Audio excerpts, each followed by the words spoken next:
So I'll go through these. We'll talk a little bit about what we're going after. If you're given a molecular formula, first thing you do is degree of unsaturation. So this would be C10H22 if it were fully saturated. So oxygen doesn't count. 1 degree of unsaturation takes away 2 hydrogens. So that to C10H12 is 5 degrees of unsaturation. Okay, means there are 5 combinations of either double bonds or rings. And especially since we see right here, we've got aromatic resonances between 7 and 8. Let's just draw a benzene. Benzene has at least 1, 2, 3, 4 degrees of unsaturation. So we still have 1 double bond or ring to account for. IR tells us we have a carbonyl slightly below 1715, so it might be conjugated. We'll see. Now I guess it's time to look at hydrogens. I got 12 hydrogens to account for.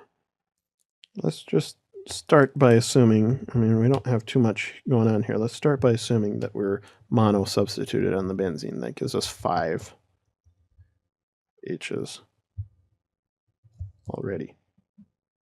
Okay.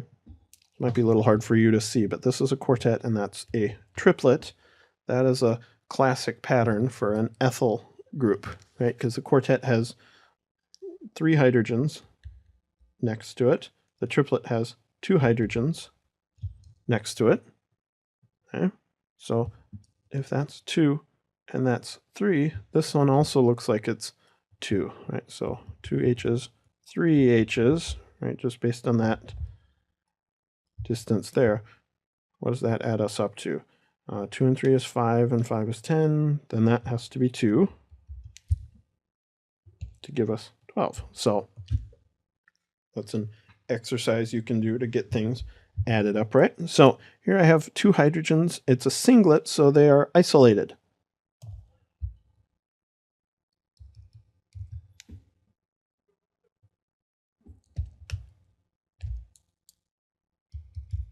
Okay.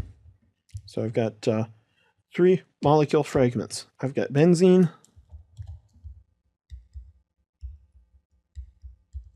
I've got CH2, isolated from other hydrogens, and then an ethyl group. Let's look at how we are on carbons. 6 on the benzene, 7, 8, 9, but I need 10. So I also have 1 additional carbon. I also have an O and 1 more degree of unsaturation. So that's probably our carbonyl. So only one way to fit this together, because if I put the carbonyl right next to the double bond, I would not have an isolated CH2. Okay, so what it has to be is benzene, CH2, carbonyl, C double bond O, and then ethyl.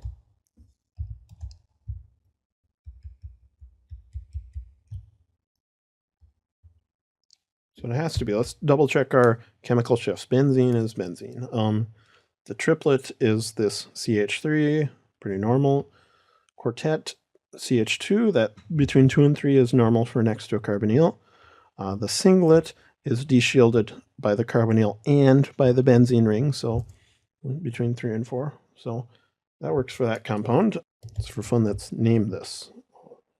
Carbonyl ketone as our chief functional group. I can do 1, 2, 3, 4. Let's call it 1 phenyl, 2 butanone. Right. If this carbonyl is out on the chain there, if the benzene isn't substituted, just call it a phenyl. Easy enough.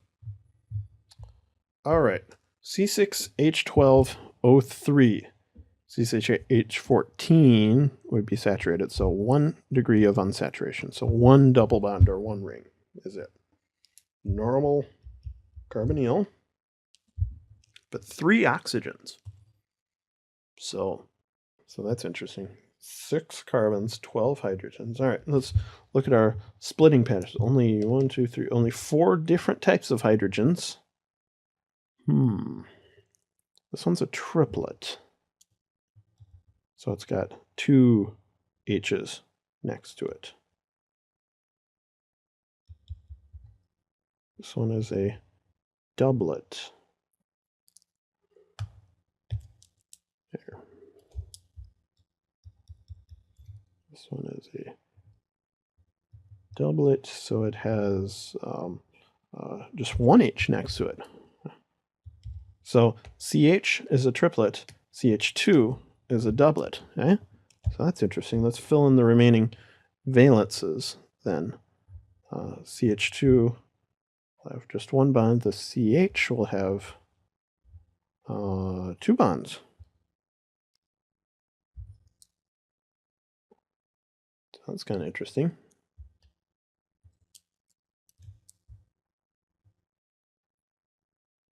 Unless it's a double bond there. I don't think so. CH2 down at 3. Yeah. If that were a double bond, all these things would be between 5 and 6. So I like single bonds, but there's going to have to be something very electronegative attached to the CH to have it shifted way down at 5. Maybe 2 oxygens. That would definitely be consistent with a chemical shift of 5. Right? Anyway, what else? What else do we got here? A couple of singlets. Here, let's do a purple and red. So, singlets. CH3s are common for singlets, unless it's a CH2 that's wedged in between some things, or a CH that's isolated. Let's look at our number of hydrogens. 12 hydrogens. Gosh. CH2, right? That's 2 H's. That's just 1 H. All right. We can start estimating the size of these integrals here. That's 1 H, and that's 2 H's. That looks an awful lot like 3 H's to me. So that's 6 from 12. Is this 6? Right here? Sure. That makes sense, because then we got methyl groups, right? I've got an isolated CH3 and then 2 equivalent CH3s that are deshielded between 3 and 4. So that looks an awful lot like CH3s on these O's. CH3s. There we go. So I like that fragment. I've got an isolated CH3. I wonder if I have a carbonyl in between them. Let's count carbons. 1, 2, 3, 4, 5. I need one more oxygen. I need a degree of unsaturation. That looks like a carbonyl is in order. I can pretty much just draw this now. So what this looks like is an acetal. Yeah. Dimethyl acetal. Okay. CH, CH2, C double bond O, a ketone, and CH3. Naming that 1, 2, 3, 4. Right. So 4 dimethoxy 2 butanone. Looks good to me. One of you people that borrowed my answer book better check on that in the back of the book to see if that's right, because I have no idea. This looks consistent to me. How would we make that? We would make this acetal by having an aldehyde at the end. CH2, C double bond O, CH3. If I had this aldehyde, right, which is going to be named differently, 1, 2, 3 oxo butanol. Okay, but if I react that with 2 methanol, CH3OHs, there, with acid callus. So that looks good to me. Practice up on that sort of thing. There's lots of other combined spectroscopy problems at the end of the chapter that you can work on. I don't know. I think this one even might be a little complicated with these weird splitting patterns. You should expect, maybe, a doublet and a triplet and a singlet or something like that, or a quartet and a triplet and a singlet, or something like that. It'll be a small molecule.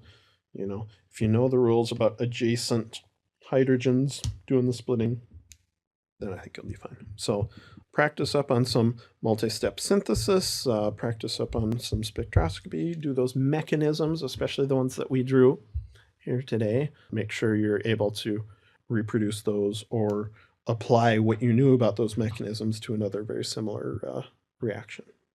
All righty.